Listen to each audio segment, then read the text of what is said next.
Yo mga ka-master, papunta tayo ng LTO Marikina ngayon. Ibigyan ko kayo ng tip kung paano mapabilis ang pagre-register ng ating mga sasakyan. Ang tip number 1 mga ka-master, maghahanap tayo ng mas murang insurance. Hello po.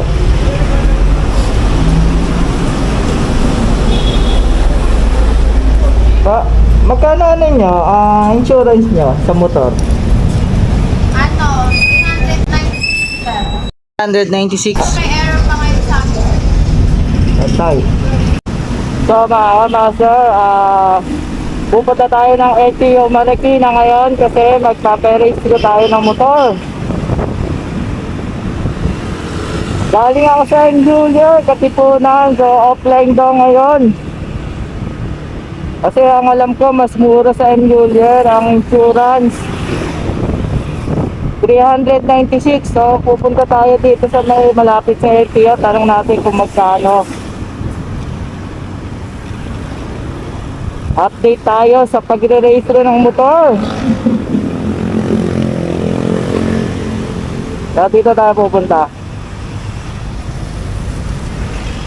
Update lang tayo sa 2024. Ipaparegister ng motor. Update ko kayo mga master.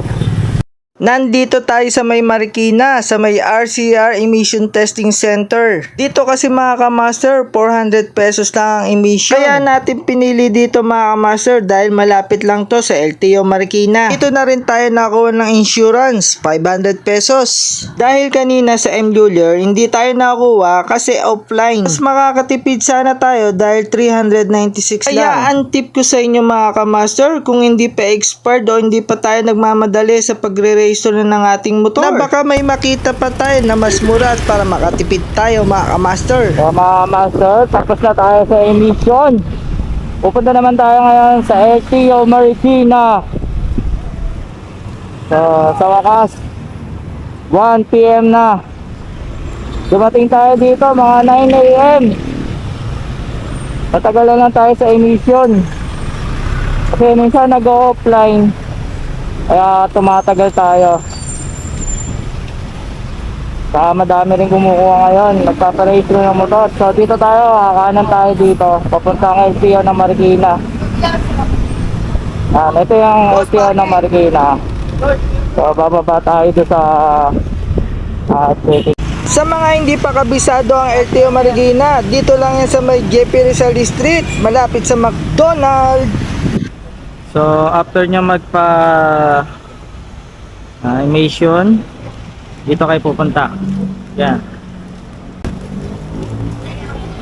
From LTO. Ay, ginagan ko ayaw.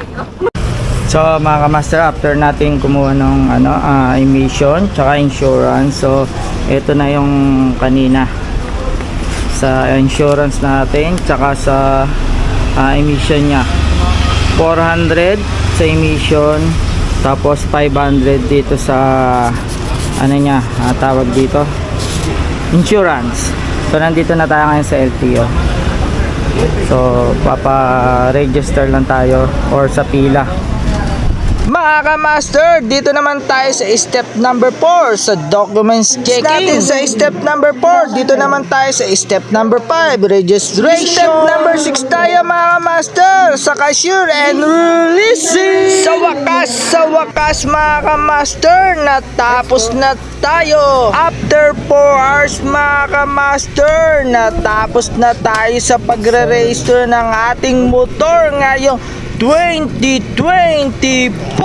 Mga ka-master, ang tip ko lang sa inyo, kung sakaling magpaparehisto kayo ngayon 2024, kung hindi pa expired ang rehisto na ng inyong mga sasakyan, ganap tayo ng medyo mura katulad ng insurance. Baka may mahanap pa tayong mas mura katulad sa M. Julier, 396 lang. And kung sa emission natin, kung may makikita pa tayo mas mura sa 400, bakit hindi? Ang isang tip ko pa sa inyo mga ka-master, huwag kayong kung pupunta sa LTO ng Friday or Monday or sahod dahil napakaraming tao. Dahil sa mga araw na yon, napakaraming nagpaparenew ng lisensya at rehistro ng ating mga sasakyan. Mga ka-master, ito po ang total na gastos natin sa insurance, 500 pesos. Sa emission natin, 400 pesos. Sa LTO registration, 388. Kaya ang total ng nagastos natin, 1,288 mga ka-master. Baka may ma-share pa kayo mga ka-master. Palagay na lang po sa comment section. Dito na lang mga ka-master. Maraming salamat sa panonood. Please like and share. Yo yo yo mga ka-master. Shing!